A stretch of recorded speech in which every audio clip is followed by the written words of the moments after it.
नमस्ते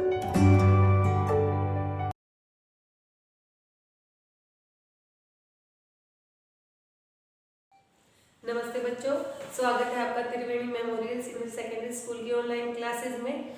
जो आज मैं आपके लिए विषय लेके आई हूँ, उस विषय का नाम क्या है बेटा? विराम चिन्ह। नाम से ही पता चल गया है आपको, विराम यानी कि आराम।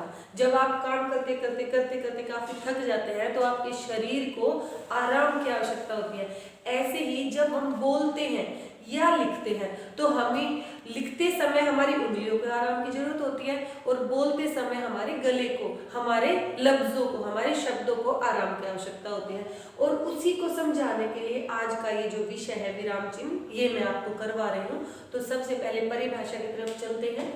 अपनी बात को समझाने के लिए जब हम वाक्यों के बीच में रुकने के लिए लगाते हैं जो चिन्ह, वो क्या कहलाते हैं? विराम चिन्ह। जब हम अपनी बात को किसी दूसरे को समझाएंगे लेकिन हम नॉन स्टॉप बोलेंगे, बिल्कुल रुकेंगे नहीं, कोई आराम नहीं, कोई विराम नहीं लेंगे, तो सामने वाला कुछ नहीं समझ पाएगा। जो शब्द है उस अर्थ का हम अनर्थ कर देते हैं। अच्छा, आपने देखा होगा, मैं एक उदाहरण से समझाती हूँ। जब हम मंच पर कुछ बोलने जाते हैं, या आप बच्चों को ही ले लो, जब सर आपको मंच पे बोलने के लिए बुलाते हैं तो सर क्या समझाते हैं? बेटा आवाज तेज होनी चाहिए लेकिन धीरे धीरे बोलना है ताकि सभी को आपकी बात समझ आए। वो क्या है? ताकि वो आपको ये समझा रहे हैं कि कहाँ पूर्ण विराम लगेंगे, कहाँ अल्प विराम, वो आपको पता होना चाहिए। अगर आप आराम से नहीं बोलेंगे तो सामने जो बैठे हैं श्रोता वक्ता, उनको कुछ समझ में नहीं आएगा। तो दर्शक वहां पर मनोरंजन करने की बजाय बोरियत फील करते हैं। तो ऐसा नहीं करना है। इस विषय को अच्छे से पढ़ के और समझ के आगे से आपको मंच पे भी वैसे ही करना है। ओके, अब हम चलते हैं। पहला है पूर्ण विराम, दूसरा है अल्प विराम, तीसरा है प्रश्नवाचक चिन्ह और चौथा है विस्मयादि बोधक चिन्ह। देखो, आज मैंने इस वीडियो में ये नहीं कहा है कि इसके प्रकार हैं, नहीं, प्रकार तो यहाँ विराम चिन्ह के अनेकों होते हैं, लेकिन आपके पाठ्यक्रम के अनुसार यानी आपके सिलेबस के अकॉर्डिंग सिर्फ 4 ही हैं आपकी बुक में। तीसरी चौथी के बच्चों के लिए स्पेशल ये वीडियो है, ठीक है? तो 4 ही है जो कि आपको बहुत ध्यान से करने हैं। तो इसमें सबसे पहले हम पहले पे आ जाते हैं, पूर्ण विराम। नाम से ही पता चल रहा है, जो पूर्ण होने के बाद लगे। कोई भी वाक्य आप बोल रहे हो, जब पूरा खत्म करोगे ना बेटा, पूर्ण विराम लगाओगे। आपने देखा होगा कॉपी चेकिंग में मैं आपको बार बार बोलती हूँ, बेटा पूर्ण विराम जरूर लगाया करो। आप क्या करते हो? नॉन स्टॉप लिखते चले जाते हो, किसी भी वाक्य में कोई पूर्ण विराम नहीं होता। वो बिल्कुल गलत है, क्योंकि वहां पर आपकी भावनाएं प्रदर्शित नहीं हो पाती। तो जब पूरा वाक्य खत्म होता है, मुझे दिल्ली जाना है, फिर वहां पर हम चिड़ियाघर देखेंगे, चिड़ियाघर में बैठ के हम खाना खाएंगे, तो जहां जहां मैं रुक रही हूँ ना, वहां वहां पूर्ण विराम आते चले जाएंगे। तो पूर्ण विराम वाक्यों के अंत में लगते हैं। उसका चिन्ह क्या है? एक सीधी लाइन, ठीक है? जिसे आप आ की मात्रा भी तो लगाते हो ना, वैसे एक सीधी लाइन लगेगी और ये लाइन उतनी ही बड़ी होगी जितना बड़ा आपका अक्षर होगा।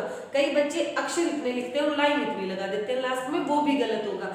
अक्षर की आकार के अनुसार ही ये पूर्ण विराम लगते हैं। दूसरा है अल्प विराम। अल्प नाम से ही पता चल गया, अल्प यानी बिल्कुल छोटा सा, बिल्कुल थोड़ा सा। जब आप बोलते बोलते थोड़ा थोड़ा रुकते हैं ना, जैसे राजू, रेखा, शेखर एक साथ खेलते हैं।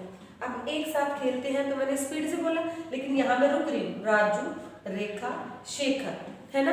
अब मान लो आपको एक उदाहरण देते हैं कि आपके विकास सर हैं, आपके पीटीआई सर हैं, जानते हो आप सब, ठीक है? वो आपको मंच पे बुलाते हैं तो क्या कहेंगे? प्रीत, आशी, सोनाक्षी, रुक रुक के बोलते ना, स्पीड से नहीं बोलते ना, प्रीत, आशी, सोनाक्षी, ऐसा कभी नहीं बोलेंगे। सर एक एक बच्चे को बुलाते हैं मंच पे, तो वो वहां अल्प विराम का प्रयोग करते हैं बेटा। जब आप नाम बहुत सारे बोलते हो ना, फिर चाहे वो व्यक्तियों के हो, वस्तुओं के हो, स्थान के हो, इमारतों के हो, उन नामों को अलग अलग दिखाने के लिए अलग चिन्ह लगता है, और ये वाला चिन्ह होता है हल्का सा, जिसे आप इंग्लिश में कोमा बोलते हो, ठीक है? कई बच्चे हिंदी में पूर्ण विराम की जगह फुल स्टॉप लगाते हैं, वो भी गलत है। फुल स्टॉप इंग्लिश में लगता है, हिंदी में पूर्ण विराम लगता है। तो 2 आपको क्लियर हुए। तीसरे पे आते हैं प्रश्नवाचक चिन्ह। प्रश्नवाचक तो आपको पता ही है ना? टीचर आपको बार बार प्रश्न ही तो करती है। जब हम किसी से कोई प्रश्न करते हैं, कोई सवाल पूछते हैं, तो वहां उसके पीछे प्रश्नवाचक चिन्ह आता है। जैसे तुम कहाँ जा रहे हो, तो यहाँ पर देखो प्रश्नवाचक चिन्ह लगा है और ये कैसा होता है, ऊपर से गोल और नीचे जैसे पूर्ण विराम होता है, ऐसे ही आप लगाओगे।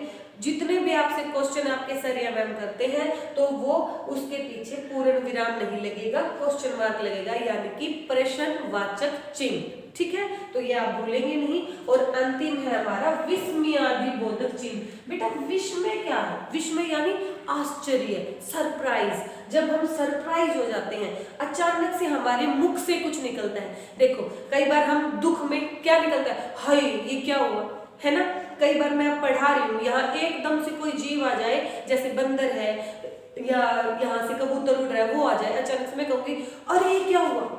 मैं एकदम से अचानक से सरप्राइज हो जाती हूँ ना, आश्चर्यचकित हो जाती हूँ, तो ये अरे हाय, या मैं ये कह दूँ ये पेन मुझे बड़ा सुंदर लग रहा है, मैं कहूँगी वाह कितना सुंदर पेन है, कितना सुंदर रंग है इसका। तो ये वाह मेरे मुंह से क्यों निकला, खुशी में, क्योंकि मुझे पसंद आया ना, इसलिए। तो ये वाह क्या है और अरे क्या है, हाय क्या है, छी। अगर आपके घर के आसपास या स्कूल के आसपास कोई गंदगी फैला तुम कहोगे छी इतनी गंदगी क्यों फैला रहे हो, ये हमारा स्कूल है, हमें तो साफ रखना है, ये हमारा घर है, हमें तो साफ रखना है।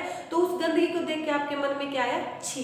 तो ये जो शब्द है छी, ये क्या है, विस्मयादिबोधक। और ये शब्द के बिल्कुल यहाँ पर ही शब्द खत्म हुआ और अंतिम अक्षर यहीं पर लग जाएगा, ये नहीं है कि आप यहाँ लगाओगे। एक बात और बता दूं, वह क्या फूल है, बच्चे यहाँ पर भ्रमित होते हैं कि यहाँ क्या है, तो वहां क्वेश्चन मार्क लगेगा, प्रश्नवाचक चिन्ह लगेगा, वो गलत है। बेटा आप अपने आप से कह रहे हो वाह क्या फूल है, आपने किसी से प्रश्न नहीं किया, आप अपने आप से बात कर रहे हो। जब हम अपने आप से बात करते हैं तो वो प्रश्न नहीं होता, वो एक सामान्य वाक्य होता है। तो आज हमने देखा कैसे ये चिन्ह, इसका क्या है, पूर्ण विराम लगा के नीचे बिंदी लगती है, सिर्फ इतना। तो आपने चारों चिन्ह देख लिए, पूर्ण विराम, अल्प विराम, प्रश्नवाचक चिन्ह और विस्मयादिबोधक चिन्ह। बस आपके पाठ्यक्रम के अनुसार इतना ही है। आगे जब आप 5th क्लास में जाएंगे तो इससे और भी ज्यादा आप ये विराम चिन्ह पढ़ेंगे। तो तब तक यहाँ पर इतने ही आपको करने हैं, इससे ज्यादा नहीं करने हैं। तो मुझे उम्मीद है आज का ये विषय आपको काफी अच्छा लगा होगा। अपने दोस्तों के साथ इसे शेयर करें, लाइक करें और चैनल को सब्सक्राइब करें।